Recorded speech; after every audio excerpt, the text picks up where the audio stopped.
My name is Emily, and I'm a 29-year-old graphic designer in Boise, Idaho.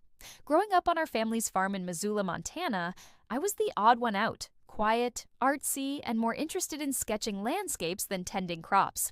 My older siblings, Derek and Lauren, were the practical ones, always Dad's favorites for their work ethic. I thought I'd accepted my place as the overlooked sister, but last spring, a single text exposed a betrayal that unraveled everything I believed about my family and pushed me to take back what was mine. It began with a group text from Derek. "Emily, tough news. We had to sell the farm to cover Dad's medical debts. No choice. We're all heartbroken." I stared at my phone, gutted. The farm wasn't just land, it was my childhood, my late mom's garden, the place I'd hoped to visit one last time. Dad's cancer treatments had been expensive, and I'd sent money monthly to help, even skipping rent once to cover his chemo. I replied, offering to help with whatever was left. Lauren texted back, "Thanks, but it's done. Stay safe in Boise." I mourned alone, sketching the old barn from memory to cope. A month later, I was browsing Airbnb for a weekend getaway when my heart stopped. There it was, a listing for a luxury cabin retreat in Missoula on our farm's exact address. The photos showed a renovated barn, my mom's barn, decked out with chandeliers and hot tubs. The hosts? Derek and Lauren. Their description gushed, "Dream family retreat, perfect for making memories." Posted 3 days after their sold the farm text. I clicked through their Instagram, finding more. Derek grilling steaks, Lauren posing by a new pool, captioned, "Living our best life." No debts, no sale, just a lie to cut me out. My hands shook as I pieced it together. They hadn't sold the farm. They'd converted it into a cash cow, using my contributions to fund it while telling me it was gone. How many times had they done this? The canceled family barbecues, the private dinners I wasn't invited to. Were they all at the farm, laughing while I grieved? I remembered the times I'd sent money for Dad's care, only for Lauren to vague post about ungrateful people.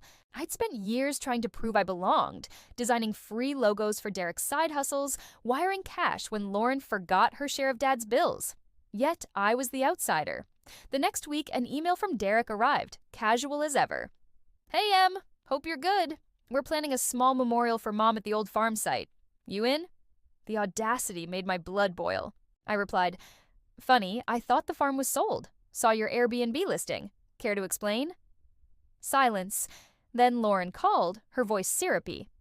"Oh, Em, it's not what you think. We leased it to investors to save it. You're too sensitive." I pressed, "Leased? Or turned it into your personal resort with my money?"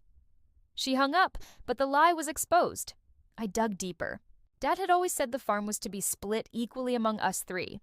After Mom's death, I'd signed a document, supposedly for Dad's medical proxy, without reading it closely.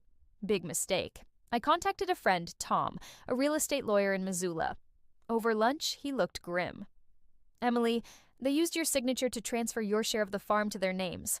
They've been pocketing profits from rentals and events, claiming it's all theirs." He showed me records. $150,000 in Airbnb income, funded partly by my $20,000 in medical contributions.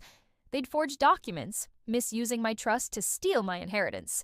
Fury replaced hurt. I hired a lawyer, Jenna, who specialized in property fraud. "This is embezzlement and forgery," she said. "We can reclaim your share and press charges." I gave them one chance to fix it. I invited Derek, Lauren, and Dad to my Boise apartment, laying out folders with evidence, bank transfers, forged deeds, my contributions. "Return my share and confess, or I go to the authorities," I said. Derek laughed. "You're delusional, Emily. The farm's ours now." Lauren smirked. "You never cared about it anyway." Dad, frail but sharp, muttered, "Don't ruin the family over this." I gave them 48 hours. They didn't budge, instead posting online about toxic siblings. So I filed charges. The police seized the farm's accounts. Jenna's lawsuit exposed their forgery in court. The Missoula paper ran a story. "Siblings defraud sister of family farm."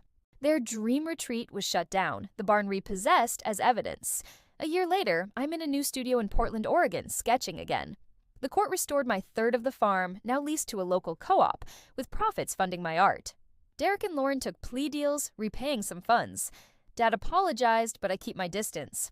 New friends, artists, neighbors fill my life now. Tom sent me an old photo of Mom and me in her garden, planting daisies. "She'd be proud," he wrote. "The farm was her legacy, and I'd fought for it. Not for revenge, but for freedom from their lies."